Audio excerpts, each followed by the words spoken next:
2022 का वो साल, सर्दियां बस आने ही वाली थीं। बट इससे पहले सर्दियां आती, दिल्ली के मेहरो इलाके से आने वाली खबर ने पूरे देश को दहला के रख दिया। खबर थी शाहबाब पूनावाला और उसकी गर्लफ्रेंड श्रद्धा की। वही श्रद्धा जो मुंबई से दिल्ली आती है और महीनों फ्रिज में पड़ी रहती है, जिसे पूछने वाला कोई नहीं था। धीरे धीरे करके आफताब उसके टुकड़ों को फ्रिज से बाहर निकालता और जंगलों में फेंक आता, जहाँ से उसकी चीख प्यारा नामुमकिन था। और फिर उसी घर में आके सोया करता, बिना किसी डर के, बिना किसी खौफ के, और सबसे बड़ी बात, बिना किसी पछतावे के। जब ये केस खुलता है पुलिस के सामने, पुलिस को महीनों लग जाते हैं सिर्फ उसके टुकड़े ढूंढने में, जो कि पूरे भी नहीं थे। श्रद्धा का अंतिम संस्कार आज तक नहीं हुआ, और होता भी कैसे। लाश के नाम पे मिले 4 टुकड़े तो केस पपड़ी समझ के रख लिए गए। परिवार के पास बचा तो सिर्फ और सिर्फ आंसू, जिसे जलाना शायद ही मुमकिन हो। 2022 की एक कहानी फिर दोहराई गई 2024 में। बहरहाल इस बार शहर अलग था, लोग अलग थे, नाम अलग थे, लेकिन कहानी सिर्फ वही। Welcome to the case study of Mahalakshmi from Bangalore. 29 साल की एक महिला जो नेपाल में रहा करती। 2019 में उनकी शादी नेपाल के ही रहने वाले हेमंत दास से होती है। ये शादी एक अरेंज मैरिज थी, but still they were happy. इसी दौरान काम की तलाश में और बेहतर भविष्य की उम्मीद में वो नेपाल से बैंगलोर शिफ्ट होते हैं। बैंगलोर में हेमंत दास एक छोटे से मोबाइल शॉप में काम किया करता, और वहीं महालक्ष्मी बैंगलोर के ही एक नामचीन मॉल के एक ब्यूटी पार्लर में टीम लीडर का काम ज्वाइन कर लेती है। अभी तक सब ठीक चल रहा था। 1 साल बाद उनकी एक छोटी सी बेटी होती है, जो उनके जीवन में 4 चांद लगा देती है। लेकिन वो कहते हैं ना, हर कहानी कभी खूबसूरत नहीं होती। इस कहानी का दाग था उनकी दूरियां। उनकी दूरियां इतनी बढ़ती गईं कि उन्हें कागजी तौर पर अलग होना पड़ा।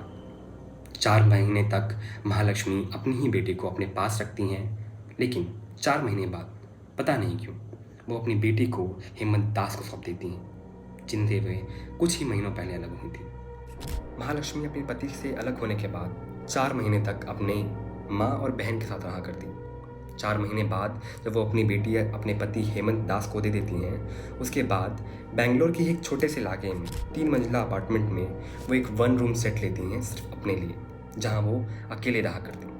सुबह 9:30 बजे वो ब्यूटी पार्लर के निकल जाया करती और 10:30 से पहले वापस नहीं आया करती। 2 सितंबर 2024 इस केस के लिए बहुत ही अहम दिन, क्योंकि इसी दिन महालक्ष्मी आखिरी बार किसी से फ़ोन पे बात करती हैं। वो आखिरी बार था जब महालक्ष्मी की आवाज़ किसी ने सुनी थी। उसके बाद महालक्ष्मी का फ़ोन हमेशा के लिए स्विच ऑफ हो जाता है। उनकी माँ, उनकी बहन और नेपाल में रहने वाला एक भाई उन्हें हज़ारों बार फ़ोन करता है, पर जवाब में उन्हें सिर्फ निराशा ही मिलती है। 21 सितंबर 2024 ये वही दिन था जिस दिन महालक्ष्मी के पूरे परिवार को एक गहरा सदमा लगने वाला था। इसी दिन बहावल्लिका के इलाके के लोगों ने, जहां महालक्ष्मी रहा करती, उन्होंने अपने लैंडलॉर्ड को ये कंप्लेन किया कि महालक्ष्मी के रूम से बहुत तेज़ बदबू आ रही है। That is very unbearable. Mahalakshmi तो फ़ोन उठा नहीं रही थी, तो जब उनकी माँ को फ़ोन किया गया और उनसे पूछा गया कि महालक्ष्मी कहाँ हैं, तो उन्होंने बताया कि लगभग 15-20 दिन से महालक्ष्मी उनका फ़ोन नहीं उठा रही है। एंड उन्होंने जब ब्यूटी पार्लर में पता किया तो वहाँ भी वो लगभग 15-20 दिन से नहीं आई थी। लैंडलॉर्ड ने उन्हें बताया कि महालक्ष्मी के रूम से बहुत तेज़ बदबू आ रही है। एंड ये सुन के उनका दिल बैठ सा गया, और बैठता भी क्यों ना। हाल ही के 2 सालों में मीडिया ने ये साफ कर दिया था कि अगर किसी कमरे से बहुत तेज़ बदबू आए एंड वो इंसान पहले से ही लापता हो, तो इसका मतलब क्या होता है। तो जब महालक्ष्मी का रूम खोला गया तो उस मंज़र ने, उस कमरे के मंज़र ने सबकी रूह दहला के रख दी।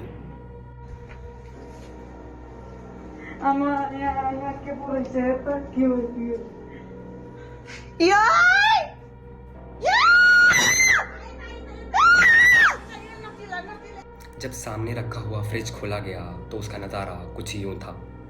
सबसे ऊपर वाले हिस्से में रखे हुए थे 2 इंसानी पैर, बीच वाले हिस्से में किसी में गुर्दा तो किसी में फेफड़े, और सबसे नीचे वाले हिस्से में रखा हुआ था महालक्ष्मी का सर, जिसने ये साफ कर दिया था कि आखिरकार महालक्ष्मी के साथ हुआ तो हुआ क्या। लाश मिलने के बाद एक फॉरेंसिक टीम बुलाई गई जिसने क्राइम सीन पे सारे के सारे सबूत उठाए, including fingerprints, including food materials, everything. और उसके बाद एक डॉक्टर की टीम भी आई जिसने महालक्ष्मी के टुकड़ों को थैलियों में भरना शुरू किया। उन थैलियों को जब लैब टेस्टिंग के लिए भेजा गया तो पता लगा कि ये बॉडी करीब 18 से 19 दिन पुरानी है। इसका मतलब महालक्ष्मी का कत्ल 3 सितंबर को ही हो चुका था। महालक्ष्मी का अंतिम संस्कार तो हुआ, लेकिन इस सवाल के साथ कि आखिरकार महालक्ष्मी का कत्ल किया तो किया किसने। ना इस टाइम तक ये केस इतना बड़ा हो चुका था कि बैंगलोर के कमिश्नर को सामने आके ये बयान देना पड़ा कि हम इस केस पे बहुत ही बारीकी से काम कर रहे हैं एंड हमें लगता है इस केस का मेन कल्प्रिट कोई आउटसाइडर है, कोई बैंगलोर के बाहर का। नाउ पुलिस की इन्वेस्टिगेशन स्टार्ट होती है एक सिंपल सवाल से, एंड जो कि काफ़ी जायज़ भी था, कि एक ही शहर में एक ही परिवार 3 जगह रह क्यों रहा था। महालक्ष्मी की माँ और बहन एक अलग जगह रहा करती, महालक्ष्मी का पति और उसकी बेटी एक अलग जगह रहा करती, और महालक्ष्मी खुद एक दूसरे कमरा लेके रह रही थी सेम शहर में। This seems very strange. ये सवाल पूछा गया इस केस के प्राइम सस्पेक्ट यानी कि हेमंत दास, जो कि महालक्ष्मी के हस्बैंड भी थे। उनसे जब ये पूछा गया तो उन्होंने बताया कि आखिरकार महालक्ष्मी उनसे अलग क्यों हुई थी। It was happened because Hemant Das को शक था कि महालक्ष्मी का अफेयर उनके ही ब्यूटी पार्लर में काम करने वाले एक हेयर स्टाइलिस्ट से था, जो कि उत्तराखंड से था।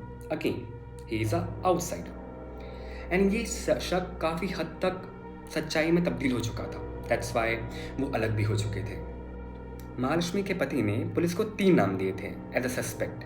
पहला वो हेयर स्टाइलिस्ट जिसके साथ महालक्ष्मी का अफेयर था, जो उसके ही ब्यूटी पार्लर में काम किया करता, जिसका नाम था अशरफ। एंड बाकी 2 नाम भी दिए थे, बट ऑन फर्दर इन्वेस्टिगेशन उनके कॉल रिकॉर्ड सब चेक किए गए तो दे वर क्लीन। दैट्स वाई उनके नाम भी डिस्क्लोज नहीं किए गए। पुलिस के पास इस इन्वेस्टिगेशन को लीड करने के लिए 2 तरीके थे।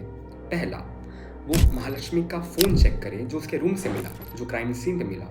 एंड दूसरा, महालक्ष्मी जहाँ जाया करती यानी कि उसका ब्यूटी पार्लर, उसका घर, वहाँ के लोगों से पूछताछ करें। महालक्ष्मी के केस में बैंगलोर पुलिस पहले जाती है ब्यूटी पार्लर। वहाँ के सारे एम्प्लॉई जो कि महालक्ष्मी के कलीग्स थे, उनसे जब पूछताछ की गई तो सब ने यही बताया कि महालक्ष्मी 1 सितंबर के बाद से पार्लर नहीं आई है। पुलिस के पास सारे एम्प्लॉयज़ की लिस्ट थी, वहाँ पे सब लोग थे सिवाय एक के। दैट वॉज मुक्ति रंजन रॉय। इत्तेफाक से मुक्ति रंजन रॉय भी उसी दिन से गायब था जिस दिन से महालक्ष्मी ब्यूटी पार्लर नहीं आ रही थी, यानी कि सितंबर 1 से। This could be a coincidence, लेकिन जो चीज़ बैंगलोर पुलिस की दूसरी टीम को मिलती है, जो कि महालक्ष्मी का फ़ोन चेक कर रही है, उसने इस केस को पानी की तरह साफ कर दिया। जब बैंगलोर पुलिस की दूसरी टीम ने उनका फ़ोन चेक किया तो पता लगा कि उस कॉल रिकॉर्ड्स में 1 सितंबर को महालक्ष्मी और मुक्ति रंजन रॉय के बीच में काफ़ी लंबी बातचीत हुई थी। एंड 2 सितंबर और 3 सितंबर को दोनों की फ़ोन की लोकेशंस एक ही जगह थी, जबकि वो आपस में काफ़ी दूर रहा करते। अब पुलिस इस मुक्ति रंजन रॉय के बारे में, जो कि उड़ीसा का रहने वाला था और 31 साल का था, इसके बारे में और इन्फॉर्मेशन निकालती है तो पता लगता है कि ये बैंगलोर के ही किसी किराए के मकान में रहा करता अपने भाई के साथ, जो कि उड़ीसा से ही था। पुलिस इस किराए के मकान पर जाती है, छापा मारती है, एंड इत्तेफाक से उन्हें मुक्ति रंजन रॉय तो नहीं मिलता, लेकिन उसका भाई मिलता है।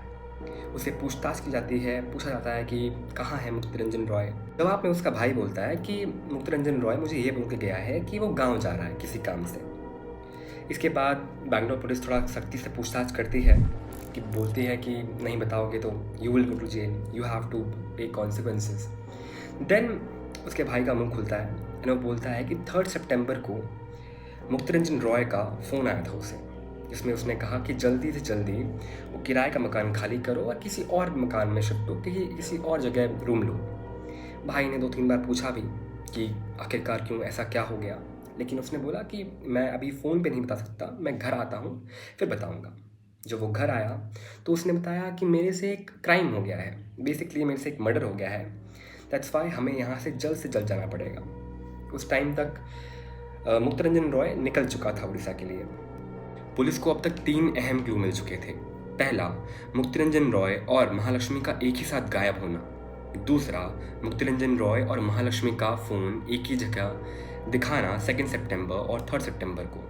एंड तीसरा और सबसे अहम, मुक्तिरंजन रॉय के भाई का ये कन्फेस करना कि हाँ, महालक्ष्मी का कत्ल मुक्तिरंजन रॉय ने ही किया है और ये उसे उसी ने बताया है। अब पुलिस के पास मुक्तिरंजन रॉय का फ़ोन नंबर था, जिसके ज़रिए उन्होंने मुक्तिरंजन रॉय को ट्रेस करना शुरू किया।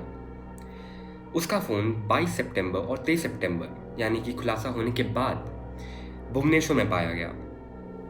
अब इधर से बैंगलोर की पुलिस की टीम निकल ही चुकी थी मुक्तिरंजन रॉय को भुवनेश्वर में पकड़ने के लिए, लेकिन होता यह है कि मुक्तिरंजन रॉय अपने फ़ोन की सिम निकाल के फेंक देता है और वो भुवनेश्वर से जाता है सीधा हावड़ा यानी कि कोलकाता।